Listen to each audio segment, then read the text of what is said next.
Então vamos para a última parte, que é de literatura e arte. E bastante coisa que cai seria a questão do modernismo, tá? Então, vamos começar do começo. Aqui são 16 slides. Então, como a gente está tratando sobre o modernismo brasileiro, a gente tem que saber que a característica geral dele é que ele é uma adaptação local das vanguardas europeias.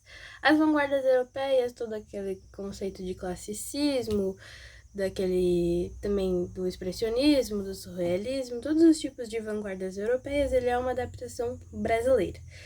Então, data e ideologia começa em 1822 até 1922 e vai com o centenário da independência política do país. Ele é uma busca de uma independência cultural do país. Ele tem um projeto abrangente. A Revolução Artística incluía as artes plásticas, a pintura, a escultura e a arquitetura, a música e a literatura, claro.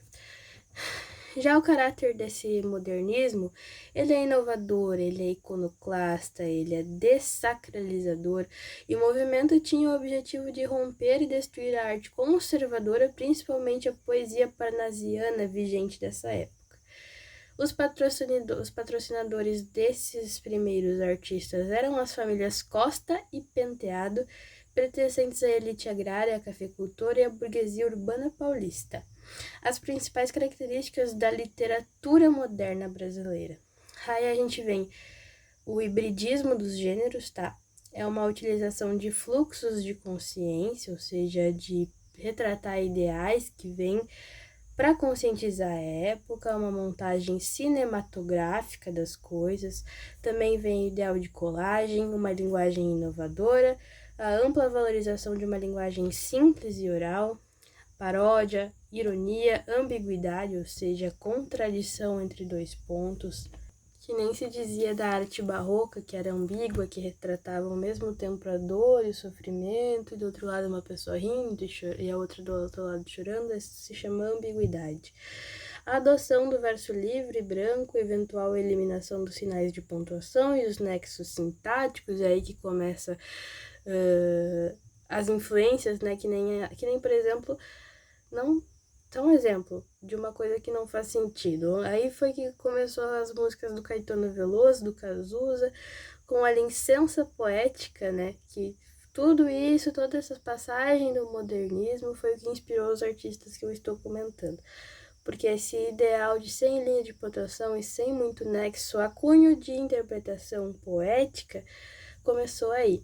Então, conjunções e proposições, né? Sem isso, enumeração caótica e poemas piada, que é muito característico do Oswald de Andrade, tá? Que nem As Meninas da Garé, texto que cai muito no Enem. Eram 3 ou 4 moças e bem gentis, com cabelos muito pretos pelas espáduas, pelas costas, e suas vergonhas tão altas e tão saradinhas que de nós muito bem as olharmos não tínhamos nenhuma vergonha. Que tá criticando, né, que na verdade não tá criticando, que tá expondo o ideal português quando chegou ao Brasil, das Índias, né, que andavam nus, e isso para os portugueses foi um choque. Então, aí que a gente começa já agora em 1922 e 1960 com o modernismo da primeira fase, que é a geração deivarista ou heróica. Um dos principais artistas é o Oswald de Andrade, que ele é conhecido pela prosa, pela sátira, pela paródia, uma verdadeira metralhadora giratória contra a burguesia paulista. Muita crítica acerca disto. As características é total experimento formal, romances de destruição do gênero narrativo, ou seja, anti-romances, tudo contra o amor, hibridismo dos gêneros, que é a narrativa que transitam entre a prosa e a poesia. Capítulos relâmpago, sem ligação de causa e efeito entre si, ou seja, justapostos. Ilogismo, uso contínuo de elipses, de esconder o significado das coisas, palavras ocultas que a gente acha que tá faltando alguma coisa ali, mas não tá, é tudo um mero sentido. montagem cinematográfica das coisas, linguagem telegráfica, ou seja, sincopada, frases sem pontuação, uso de neologismos e fluxos de consciência. As obras de destaque são As Memórias Sentimentais de João Miramar, de 1924. Primeiro, ele trata sobre um fragmento da infância, da linguagem propositalmente infantilizada. Depois, ele fala sobre adolescência, viagem para a Europa, estrutura de diário de viagem. E aí, ele termina sobre a vida adulta, entre um romance entre João Miramar com a Rolá, junto com a Célia e a Celiazinha. Aí ele fala sobre todo esse destaque, né? Explica toda a história. Mas é bom que tu saiba um pouco do que aconteceu em cada história para que tu saiba desmentir ou afirmar, consentir questões que falem sobre estes livros, sobre esses romances. O segundo é O Rei da Vela, que é um romance entre Abelardo e Luísa de Lesbos. E aí tem o sentido industrial, ele era fazendeiro, agiota, especulador. Aí tem aí nessa obra o extremo vanguardismo, a adaptação do teatro do absurdo em termos nacionais pela primeira vez, consequência da queda da Bolsa de 1929 que se trata, né? 1967, encenação no contexto cultural do tropicalismo sob a direção do Celso Martínez Correia, do Teatro Oficina. Então essas aí eram as características. Depois a gente tem o Mário de Andrade. Ele fala sobre duas paixões, duas temáticas. A primeira é a cidade de São Paulo. Ele tem esses contos, né, dos novos contos em poesia pauliceia desvairada, são as que eles mais são conhecidas e mais cobradas, com um prefácio interessantíssimo, futurismo negado, ora exaltado, uma temática de crescimento tecnológico, social, político, demográfico e cultural de São Paulo. Então ele tem um ficcionado por São Paulo no princípio do século XX, e Lira paulistana em 1946, de uma inquietação e crítica social. Exemplo comentado para leitura complementar, Ode ao Burguês, é um texto muito que ele trabalha muito a crítica à burguesia paulista. Comentários gerais sobre esta obra é ironia pura. O poema promove não um elogio, mas o ódio ao burguês, que surge grotescamente empanturrado de dinheiro, o homem curva, o homem nádegas, em sua típica obsessão arrivista, o burguês níquel. E mais, o burguês não tem nacionalidade, por sua mesquinheza universal, sendo francês, brasileiro, italiano, é sempre um cauteloso. Aristocracias cautelosas, Mário de Andrade registra seu desprezo à sovince dos falsos aristocratas brasileiros, que mesmo ricos economizavam sôfregos, ninharias na conta da energia elétrica, barões, lampiões, e lamentavam profundamente gastar alguns mil-réis fracos com aulas a fim de se gabarem em que suas filhas falam francês e ostentam compras da famosa loja parisiense. O poeta ainda ridiculariza os títulos de nobreza comprados a condes, joões ou duques urros, metomínia de burros. Ódio à burguesia paulista. Ele também escreve um romance, Amor, Verbo Intransitivo, 1927.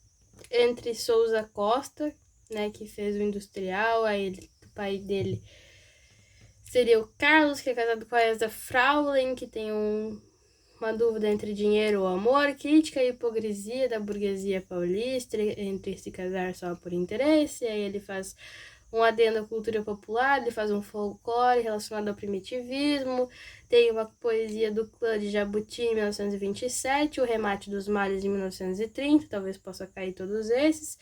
Também escreve um romance famosíssimo que se chama Macunaíma, em 1928, o herói sem nenhum caráter. Macunaíma se envolve com Si, que é mãe do mato. Aí tem toda aquela história daquele presentinho do sapo, eles têm um filho.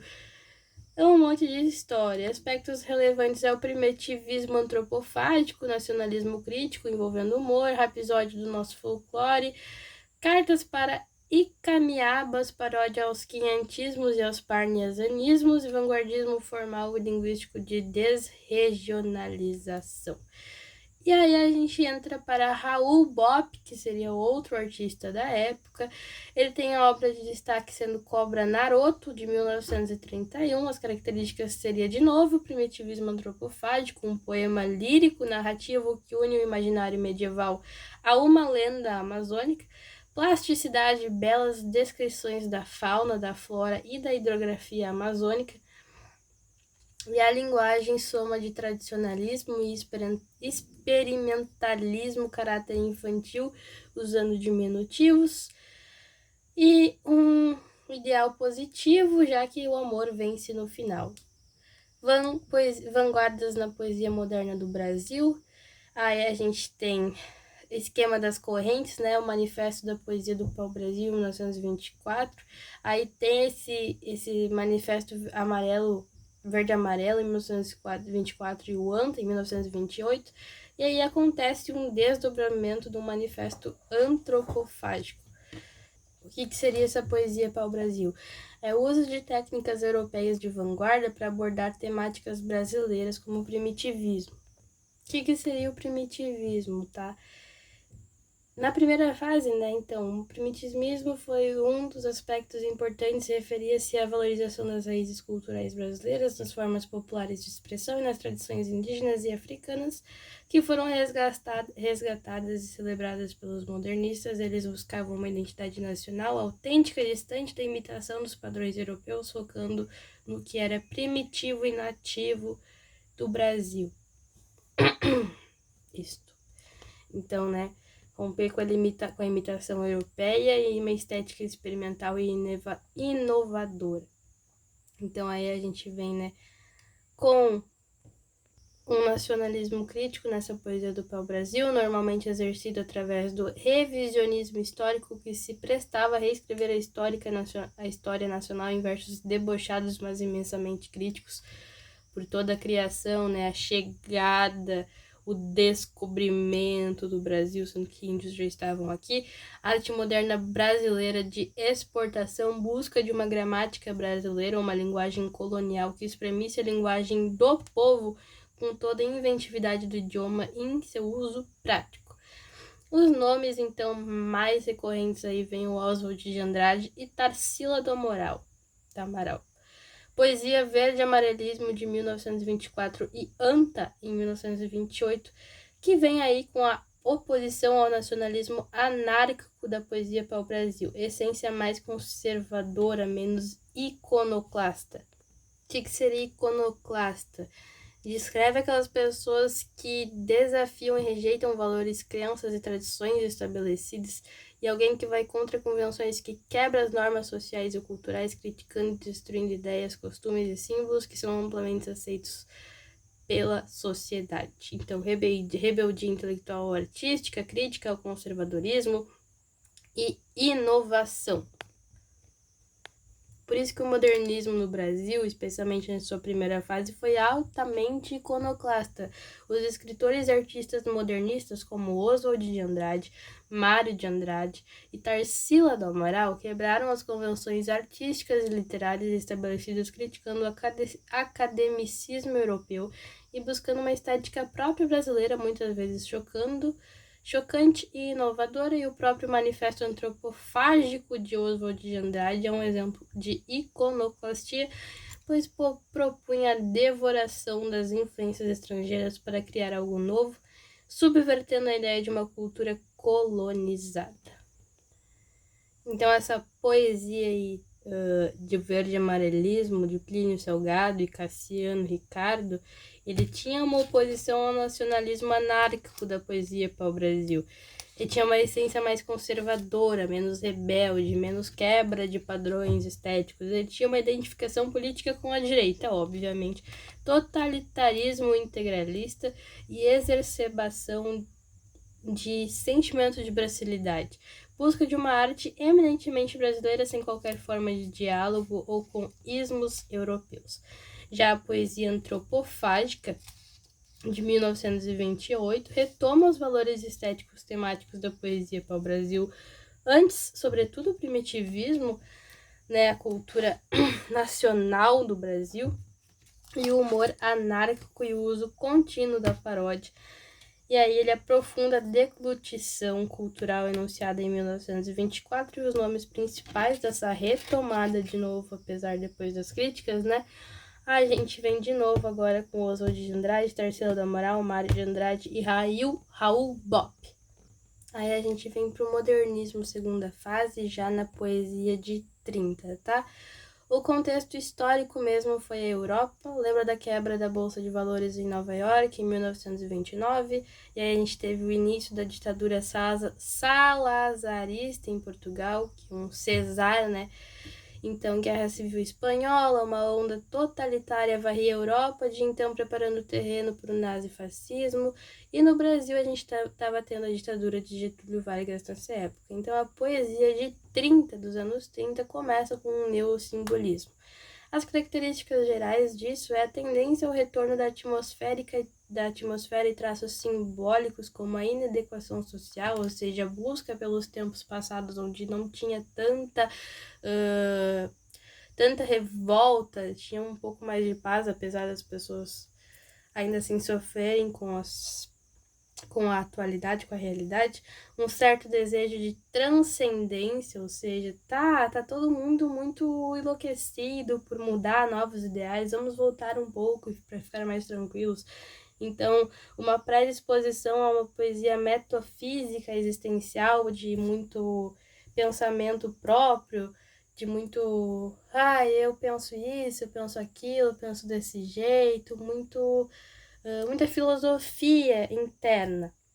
Os poetas de 30 herdaram as conquistas da primeira geração da linguagem coloquial e o verso livre. Não precisava ser tão formal e tão certinho para que se possa considerar uma poesia. Então, embora não raro, também tenham usado também a métrica rígida. Primeiro a gente entra aí com o Manuel Bandeira, que são os poetas de destaque, as obras A Cinta das Horas, Carnaval, O Ritmo Dissoluto, Libertinagem, Estrela da Manhã, Mafuá de Malungo, Belo Belo, Opus 10, A Estrela da Tarde, A Estrela da Vida Inteira. Então, as características gerais desse Manuel Bandeira seria a poesia autobiográfica e memorialista. Ele lembra da infância dele, do cotidiano, e o convívio com a morte após ele possuir a doença da tuberculose. O poeta é um legítimo artesão do verso livre, tem a musicalidade do coloquial, ou seja, uso de uma coesão que parece que flui, né? Tanto como se fosse uma música, tanto com versos, tanto com rimas. O ritmo dissoluto, inovações modernistas, tem o verso livre. Um pouquinho sobre um dos textos dele que pode mais cair, que é Libertinagem, né, que eu já tinha citado, a obra definitivamente modernista, que está tudo expressado. Ele faz nessa obra um ataque aos parnasianos, exemplo da poética, né, uma paródia à tradição romântica entre Teresa e o Castro Alves, uma religiosidade, oração à Teresinha do Menino Jesus, valorização da cultura da linguagem popular, busca da felicidade utópica, uma questão sobre a morte, uma questão sobre o erotismo, sobre seus cotidianos, algumas obras dele.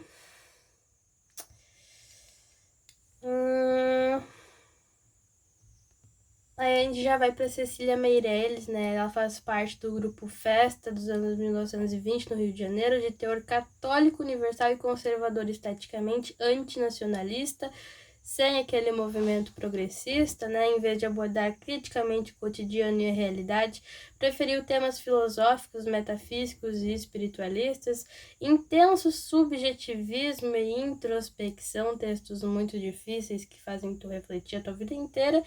O eu lírico extravasa suas perdas amorosas, solidão ontológica e tristeza, reflexões sobre a passagem do tempo, vida e a morte.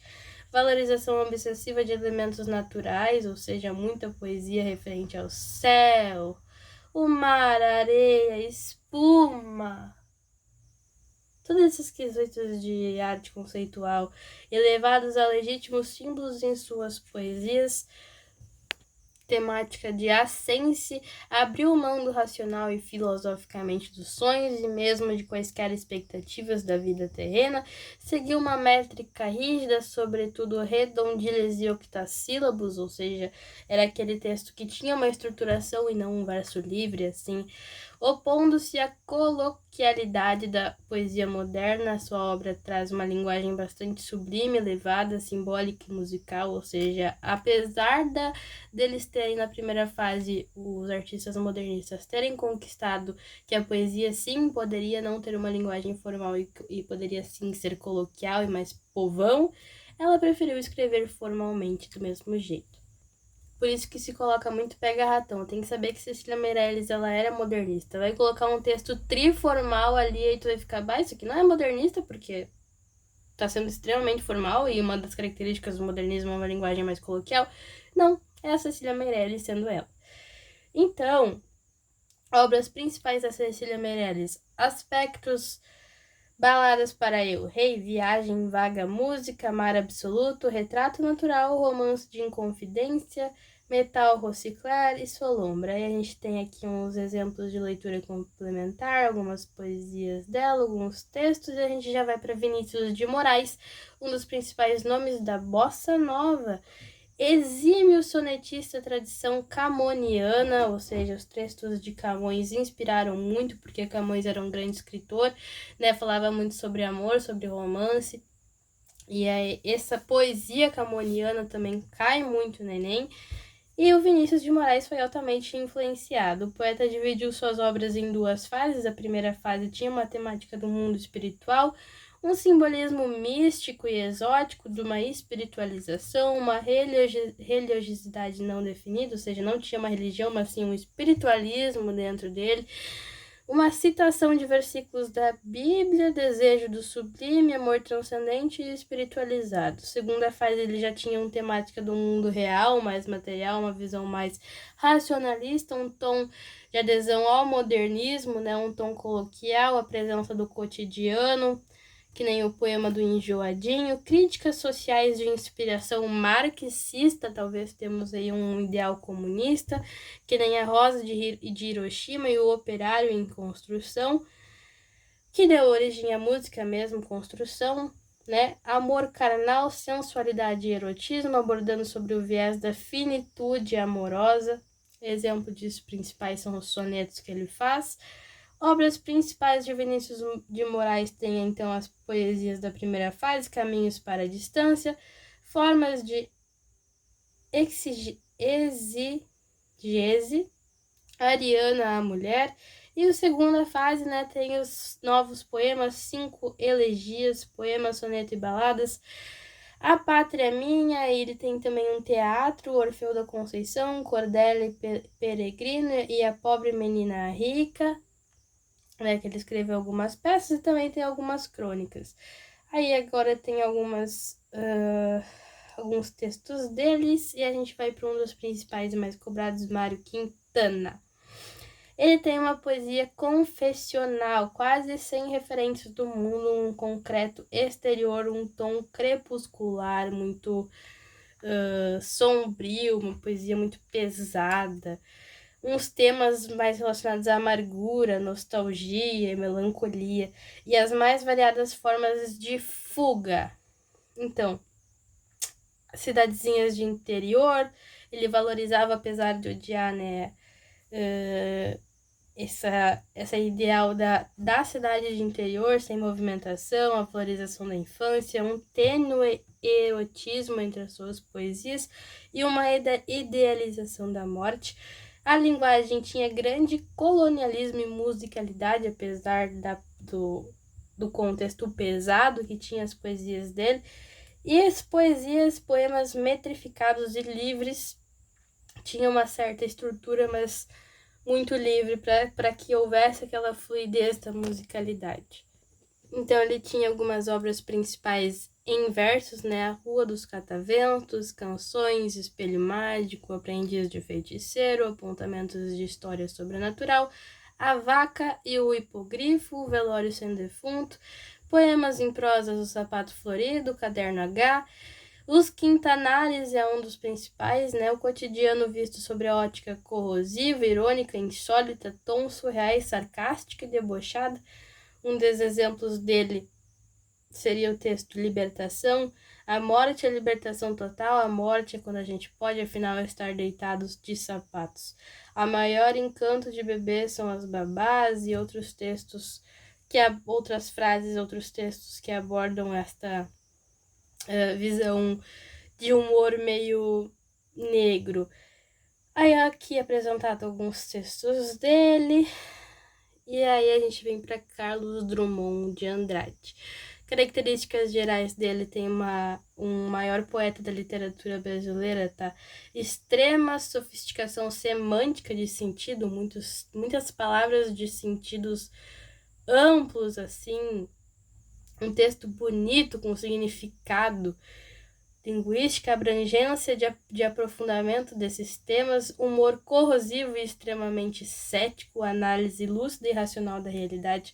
Principais temas escolhidos por ele, segundo o próprio Drummond, eu todo retorcido, ou seja, o gauchismo, não é referente à pessoa do Rio Grande do Sul, que significa que pertence à segunda fase do modernismo brasileiro, né? O Drummond, ele apresenta esse gauchismo, que apresenta uma poesia com liberdade formal e temática sociopolítica. No entanto, seus textos são marcados principalmente por temas do cotidiano que, mesmo culturalmente localizados, assumem um caráter universal, que significa basicamente um indivíduo desajustado.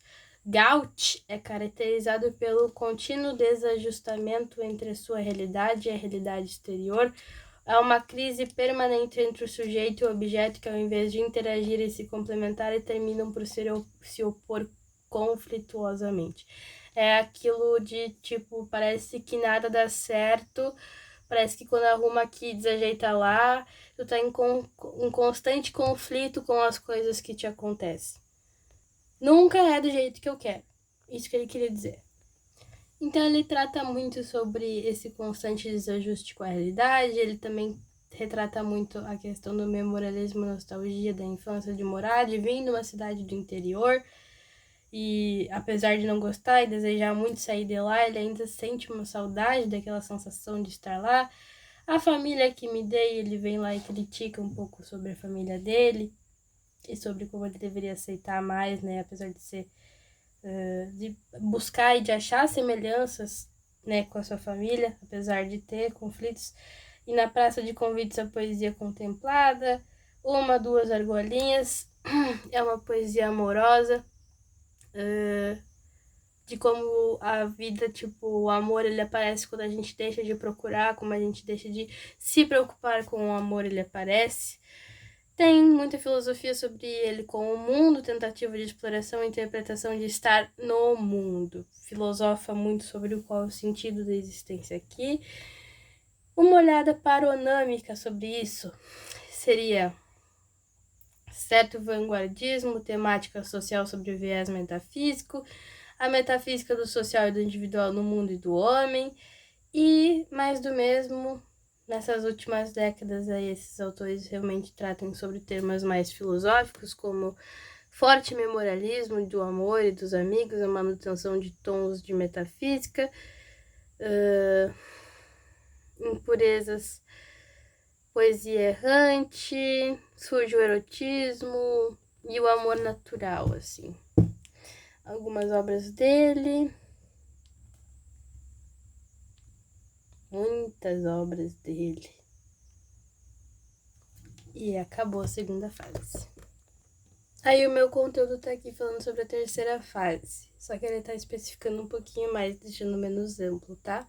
Então, a terceira fase do modernismo brasileiro, de 1945, acaba pós-guerra. até 1960, também chamado de pós-modernismo ou neorrealismo, é marcada por uma literatura mais introspectiva e crítica, voltada para a análise da sociedade, do ser humano, das questões sociais. Um dos aspectos mais importantes dessa fase foi a prosa regionalista, que se concentra em temas rurais e no cotidiano do Brasil profundo, e especialmente das regiões mais pobres como o Nordeste. Então a gente vai ter autores aí na terceira fase que vão tratar muito como Vidas Secas, que trata, né, uma família, uma pessoa, um personagem, né, que vive essa parte triste da vida no Nordeste, como sofre, como, enfim. Características gerais da terceira fase do modernismo: profundidade psicológica, há uma exploração mais detalhada das emoções e conflitos internos dos personagens, como foco na subjetividade humana, o quanto as questões pessoais, o quanto a gente vê problema nas coisas, e que é tudo muito subjetivo, todos esses pensamentos comuns que a gente vê e digita assim, nossa, nenhuma experiência é única, sim, porque são coisas subjetivas que o ser humano passa. Então, o realismo crítico, a crítica social e política se torna mais acentuado, os escritores abordam problemas como a desigualdade social, o sofrimento humano, a exploração das classes mais baixas. E aí vem o regionalismo, um forte retorno ao regionalismo, com a prosa focada nas paisagens e personagens típicos de determinadas regiões do Brasil, especialmente nas zonas rurais. Prosa rural de terceira fase modernista. O que é a prosa rural? A prosa rural ou regionalista é um dos destaques desta fase, com escritores que se concentram nas dificuldades e injustiças enfrentadas pela população do campo. Elas descrevem a vida nas fazendas, no sertão e no interior do Brasil, destacando o contraste entre a cidade e o campo e a modernidade e as tradições. A vida dura no sertanejo. Temas comuns da prosa rural: miséria e seca. Muitos autores exploram a dura realidade dos sertanejos no Nordeste, e especialmente as secas e suas consequências devastadoras. Luta pela sobrevivência, a vida dos trabalhadores rurais, suas lutas diárias para sobreviver em condições adversas é um tema recorrente. Exploração do trabalhador, exploração por parte dos grandes latifundiários e a opressão das classes mais baixas são temas críticos. Tradição versus modernidade, o choque entre as antigas tradições rurais e o progresso urbano industrial é um dilema constante também. Então, os principais autores da prosa rural vêm o Graciliano Ramos com Vidas Secas, que foi de 1938.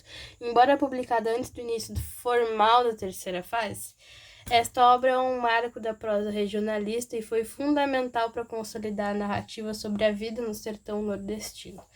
Graciliano explora a vida de Fabiano em sua miséria, em sua família, em meio à miséria, seca e opressão, com uma narrativa seca e direta que reflete o ambiente árido e desolador do sertão. Aí vem João Guimarães Rosa com O Grande Sertão Veredas, em 1956. Essa obra é um dos pontos altos da prosa rural modernista, e Guimarães Rosa explora a complexidade do sertão mineiro e da vida de seus habitantes, dá uma linguagem inovadora e poética, e a história de Riobaldo em seu pacto com o diabo, e ao mesmo tempo uma narrativa épica de uma profunda reflexão sobre a natureza humana, o destino e o conflito entre o bem e o mal.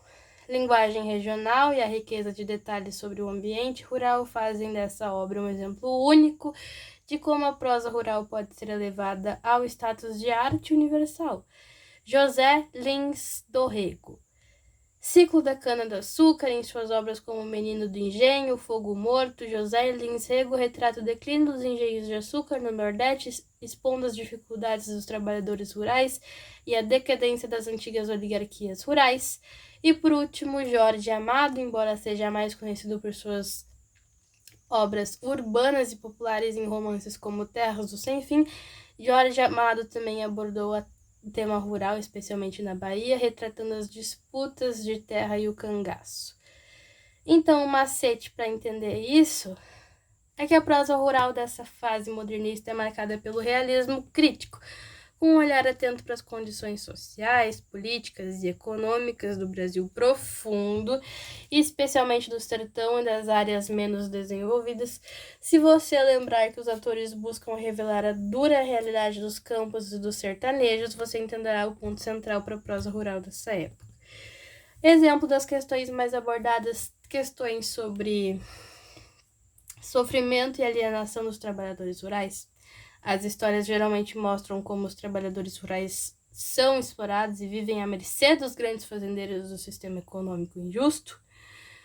A seca como símbolo de resistência e de tragédia. A seca do sertão nordestino é tanto elemento físico quanto simbólico e representa a luta incessante contra as adversidades naturais e sociais.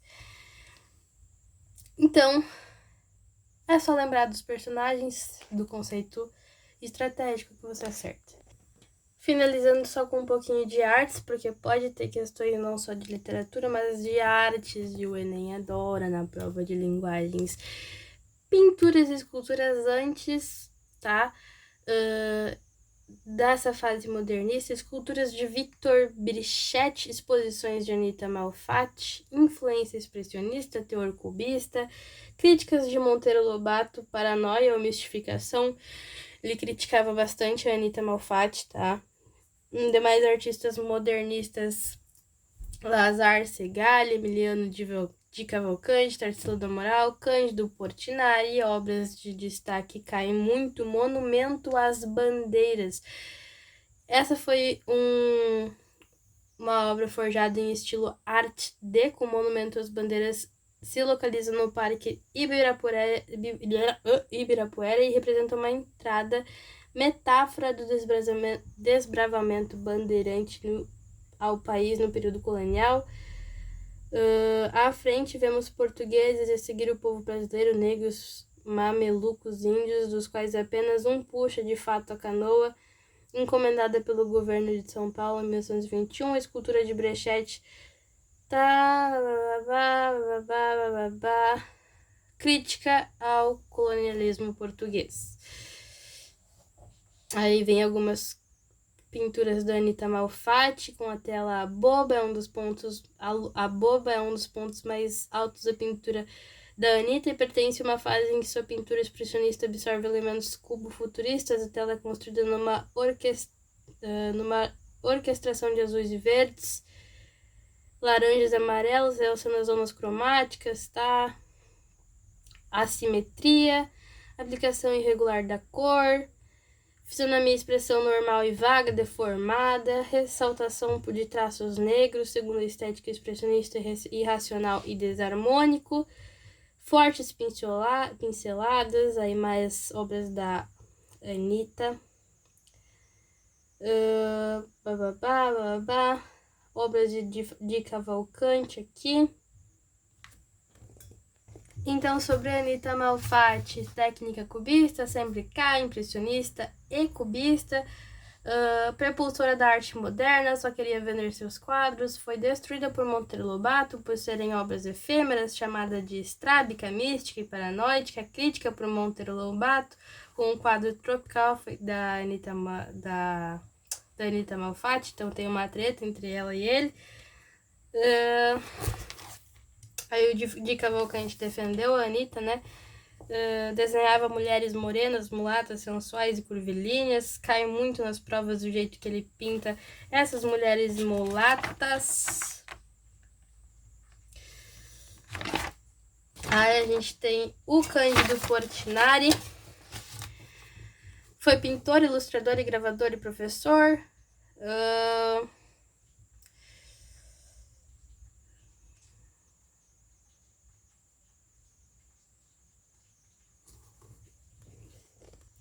Pintava principalmente retratos, sua principal fonte de renda.